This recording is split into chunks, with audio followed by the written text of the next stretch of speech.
Welcome to Hangman Tarot. We're going to get started here with our celebrity tarot card reading, and we are going to be reading Robert Pattinson and his girlfriend Suki Waterhouse. So we're going to find out current feelings from the both of them, as well as any actions that they have towards each other, and just anything in between their feelings or emotions, you name it, we're going to be reading it. Please hit subscribe while I'm shuffling. Go ahead and hit subscribe to Hangman Tarot. My name is Jordan. I am Hangman Tarot. We're going to get started right now. I would like to just say that I just did yoga, so don't mind my appearance, okay? Let's just forget about that. What I would like to say is I would like to go over Robert Pattinson's birth chart as well as hers. So he was born May 13th, 1986 at 5 a.m. He is a sun sign Taurus. Moon sign is Cancer. His ascending is Taurus also. He's an actor. We all know who and where he comes from. I'm just saying. His name is Robert Douglas Thomas Pattinson. He's got 4 names. He was born the 13th of May, like I just said. He's a triple Taurus. Holy buckets. Oh, that's wild. And his Mercury sign. That is wild. Okay. So anyway, he's an English actor, model, musician, and a producer. He started his career by playing Cedric Diggory in Harry Potter and the Goblet of Fire, and he later landed the role of Stephanie Meyer and came to the worldwide fame. And he established himself among the highest paid and most bankable actors in Hollywood. And we all know him from the Twilight series. Twilight novels, blah, blah, blah. Okay, he dated Kristen Stewart, remember? They were all doing the vampire stuff during the vampire fad. Do people still like vampires? Is that a thing? Okay, Suki Waterhouse, she's from England. She's from United Kingdom. January 5th, she was born. Hold on. Okay. January 5th. 1992 is when she was born. She's a model and actress. And I just dropped all these cards. Let's see. She is a Capricorn sun sign. You got to be shitting me right now. Capricorn sun and moon sign. And is that her ascending, really? She is a triple Capricorn. And he is a triple Taurus. That is wild. I'm just going to throw that out there. That is wild. Okay. Oh my God. All Capricorn, Uranus, North Node, Neptune, Moon, and Sun.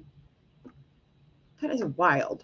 I don't see those very often, I guess. So I'm ecstatic. Okay.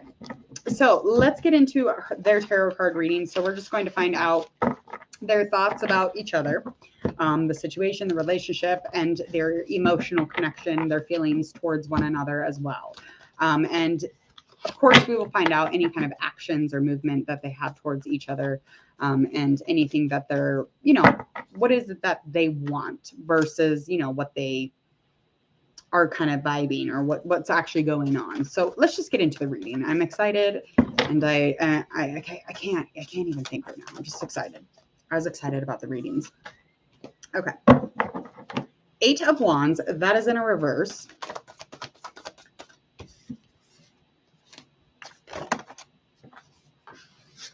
In reverse, 6 of Pentacles.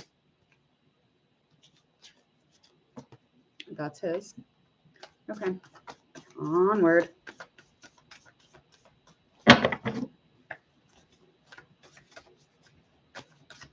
There's movement with her thoughts. There's movement with her thoughts on the situation. It doesn't mean that it's lacking or anything like that, but there's definitely no rush to get into kind of that forever type of thing. That would just be very unrealistic, and it would put them in a place where, things are meaningless, especially if you're trying to push and shove the situation, if that makes sense. Let's get into these. All right. So there was lack of kindness, whatever relationship Robert Pattinson was in previous to this. There was definitely a lack of kindness or a sense of stability. There was definitely some sort a passiveness, and it was not supported. The situation or the relationship it didn't feel as supported as it should have been. And the outer situation was very much out there.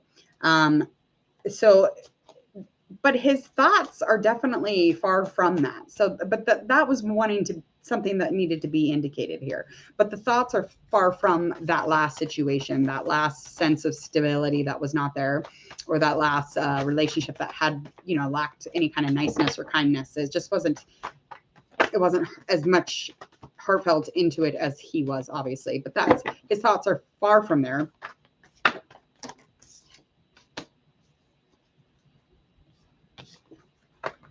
Okay, so he definitely, again, he's getting the 8 is just indicating to me the movement, any kind of like forever action, forever changes, any kind of like movement towards each other. It's just like he doesn't even give a shit if it's perfect or not. It was almost like there was a strive to be perfect. There was like a sense and a strive to always, hit on perfection or try to, but it's like it's lacking perfection and it does not bother him. This is a movement that he's fine with. He's fine with taking his time. He's fine with how he feels as far as kind of feeling a sense of change and a sense of movement and growth, but yet he does not need that perfection. He doesn't need it to be perfect. Let's find out the actions between the two of these also. Let's get into that.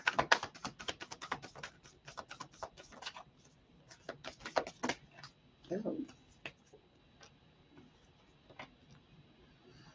Okay, so she's absolutely obsessed with him. This could mean that it's not a great thing. It could mean codependency. It could just mean that she's obsessed and it's like wild. It could also be just almost like I'm just obsessed with them. I love them. I absolutely adore them. It could even definitely mean that. So the action towards him is definitely a sense of obsession, love, connect, kind of like, I feel, though, a little codependency from her. I'm not going to lie. And I think that's why I brought it up anyway, is just because it flew out of my mouth. And here it is. I do sense a little bit of codependency on this end of things. Okay. That was so funny. It landed on Capricorn. His action is to enable the truth, get into, the in and the out of the truth, trying to find balance in this relationship, trying to make sense of this relationship, and trying not to judge the relationship.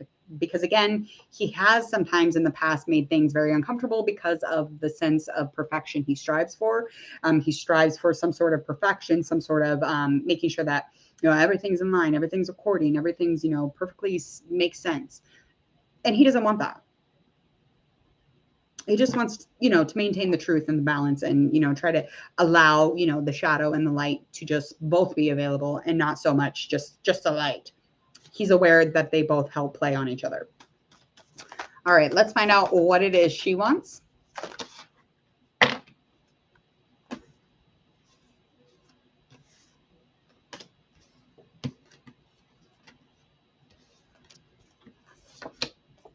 Okay.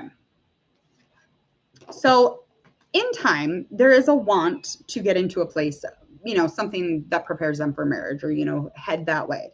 Because she feels as if this would be, an open, adventurous, celebrating, joyful, exciting moment.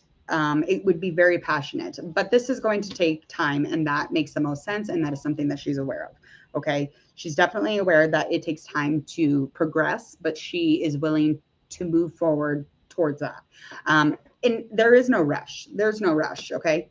Absolutely none. There's definitely, there will be progress when it's time. It's just like, she's not pushing and shoving. She's very patient about that.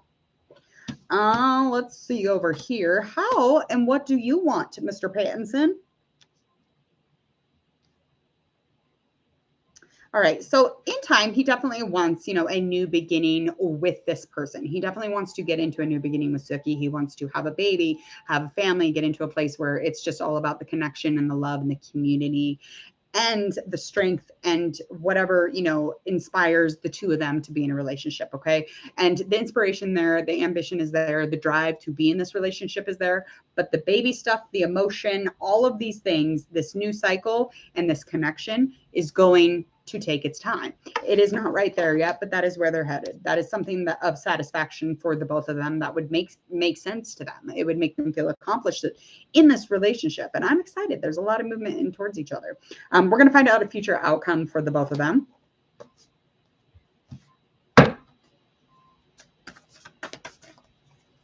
Ooh, girl. All right. All right. I'm like, be a good reading. All right. We got our star, Knight of Cups, Page of Swords, Knight of Pentacles. So they're definitely, likely outcome here is they're definitely going to learn how to communicate through, even if there is some sort of excessive non-limits. So say that they have boundaries, but they don't have boundaries. Say there's a moment where, you know, in the romance, they don't have boundaries set up. That is something they're learning to do because, you know, even though, you know, they love to love and they're coming from their heart and they're really speaking from, you know, that heart mind and they want to keep everything strong here and keep it kind of going. There's excessive limitations here, though. There's excessive boundary breaking. That's easily happening, you know, when you're dealing with somebody. You're like, ah, fuck it, I don't care. You're so great. I'll let you break all the boundaries. Go ahead. Okay, well, they're going to learn and educate themselves and inform themselves on how to, you know, communicate that and get into a place where things are a little more clear. Let's set boundaries. Let's get into a place where we finally get into a place of trust. Finally get into a place of stability and we can coexist as a couple because we're not fucking each other up here and making each other miserable by being codependent and breaking boundaries and allowing broken boundaries, because limits keep us safe, especially in a romance, especially in a relationship. And if you're not, you know, learning how to communicate that, you're definitely never going to get a sense of safety or stability or get in any interest of trust. There won't be trust. But by the end of this, likely outcome is in a really trusting relationship. Because as far as these, you know, these limits and these boundaries that are heavy or non-existent, it's almost like it becomes non-inspiring. It becomes like not balanced at all within the relationship. So that is something that they will communicate. They will definitely get very clear, bring clarity to that, and they will learn how to, you know, grow in communication when it comes to boundaries. And I think that's super important, but they're definitely finding, you know, fighting for some sort of safety, a sense of safety in this relationship. And I think it's pretty badass. I really like that reading. That's way better than Doja's. Her reading was, just go check out her reading. It'll pop up right about here. Go check out Doja's reading. That is the most current celebrity reading also, and that will pop up in this video right here, right at the end of this reading. Please hit subscribe to Hangman Tarot if you would, please, and thank you. And also go ahead and click that bell. You're going to receive all my notifications when you click the bell. You will not miss any of the lives or the uploads or any of your future readings. Also, if you would, share, like, and follow on all of your social media, as well as go ahead and check out mine in the details. And if you have any questions, requests for celebrities, leave a comment or go check out those social medias and leave a message or a DM or leave it on TikTok. I don't care how you do it, but go ahead and request. See you later.